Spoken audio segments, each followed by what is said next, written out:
So the first question, of course, is do trade agreements improve opportunities for women? And I think the answer is it depends.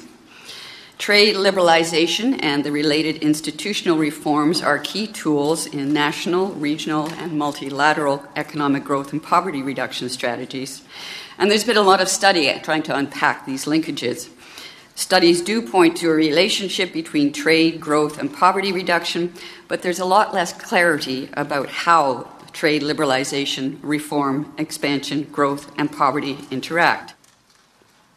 In the area of agriculture, there are, of course, potential opportunities and potential very positive impacts. And, of course, trade negotiations, it's very important to understand the sort of extra layer of complexity when we start thinking about bilateral and regional trade agreements as well. But you can see in many of the bilateral or regional agreements, there are opportunities, new opportunities for women. For example, in the case of the U.S.-Peru agreement, opportunities for artichoke producers to export to the United States.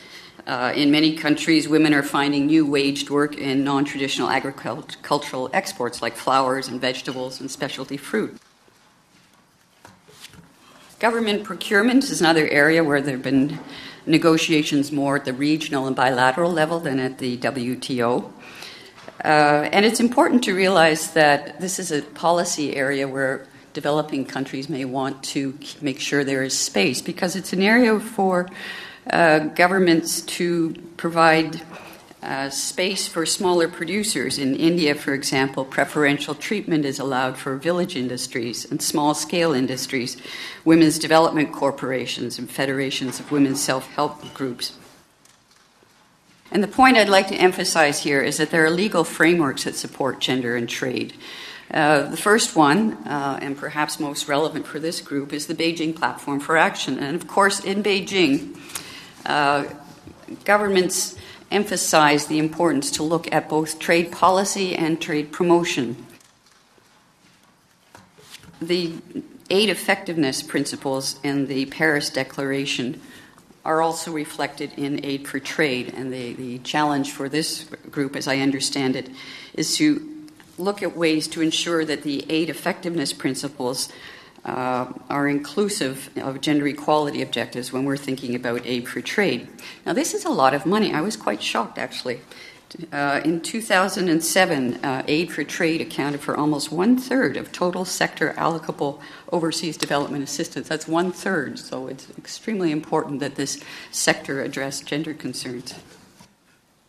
So if we were to think about trade logistics, and keep in mind the characteristics of women's businesses, which everywhere tend to be very small, and in developing countries are often micro and informal. And we think about who these women traders are and what their needs are in terms of borders. We have to think that small-scale cross-border women often have low levels of literacy and, for example, may tend to depend on brokers or agents to transact for their business transactions. And if women are illiterate, they may often end up being charged for non-existent taxes, even on duty-free goods. Technical assistance for trade policy and regulations really do require gender analyses. We really need to think about having ex-ante or gender and poverty impact assessments before the agreements are negotiated and also after to see what the impact is.